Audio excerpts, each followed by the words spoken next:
Print and electronic మీడియాకి అందరికీ నా హృదయపూర్వక నమస్కారాలు. ఈరోజు ఇంత పెద్ద ఎత్తున ర్యాలీ చాలా మంచి జరిగింది.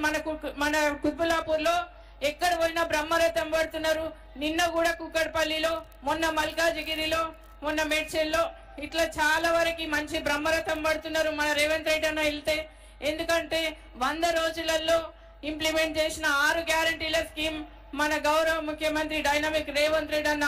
కాబట్టి 100 రోజులలో మహిళల పథకం, ఉచిత బస్సు అనేది, ఇంకొకటి గ్యాస్ పథకం అనేది, 30,000 ఉద్యోగాలు, అన్ఎంప్లాయ్మెంట్ ఇవ్వడము, ఇంకా చాలా వరకు ఇంకా మిగతాయి కూడా ఎలక్షన్ కోడ్ తర్వాత అమలు చేస్తారు. కాబట్టి ఇంకా మొన్న రాహుల్ గాంధీ గారు కూడా ఈ పాంచినాయి శ్రామికుల కోసం, యువకుల కోసం, మహిళల కోసం ఇంకా చాలా వరకు స్కీమ్లు 5 న్యాయాలు కూడా అవి ప్రజల కోసం ఇంప్లిమెంట్ చేస్తారు ఎలక్షన్ కోడ్ తర్వాత. కాబట్టి ప్రజలందరూ ఇప్పుడు మంచి స్కీమ్లు ఉన్నాయి కాంగ్రెస్ లో. కాబట్టి ఎక్కడ చూసినా బ్రహ్మరథం పడుతున్నారు. కాబట్టి ప్రతి ఒక్కరు అందరూ ఆహ్వానిస్తున్నారు, చాలా మంచి రిసీవ్ చేసుకుంటున్నారు. కాబట్టి ప్రతి ఒక్కరు బ్రహ్మరథం బట్టి ఎక్కడ చూసినా మంచి స్పందన ఉంది. మనకు మంచి మెజార్టీ వస్తుంది.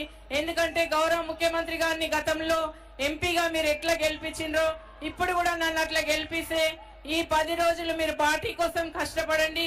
నేను మీకు 5 సంవత్సరాలు మీకోసం కష్టపడతానని తెలియజేస్తున్నా.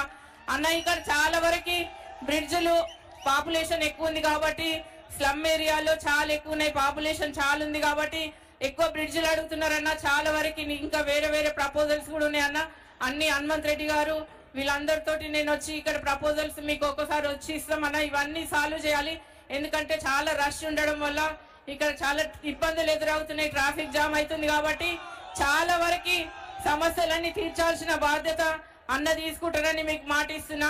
నేను కూడా మీకు సోదరిలాగా మీకు అండగా ఉండి మీ సమస్యలు తీర్చడంలో ముందుంటా.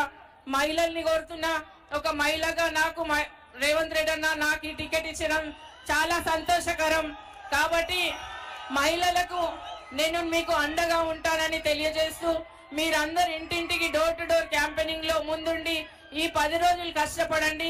మీకోసం నేను 5 సంవత్సరాలు కష్టపడి మీ ఫ్యామిలీ మెంబర్ లాగా ఒక ఏ సమస్యనున్నా మన ముఖ్యమంత్రి గారి దృష్టికి తీసుకెళ్లి, సెంట్రల్ గవర్నమెంట్ పార్లమెంట్ దృష్టికి తీసుకెళ్లి, ఇక్కడ సమస్యలు ఏమున్నా కూడా నేను పెద్ద ఎత్తున నిధులు తీసుకొచ్చి అభివృద్ధి చేస్తానని మాటిస్తూ ఈ అవకాశం ఇచ్చిన మీ అందరికీ మనస్ఫూర్తిగా ధన్యవాదాలు తెలియజేస్తూ జై కాంగ్రెస్.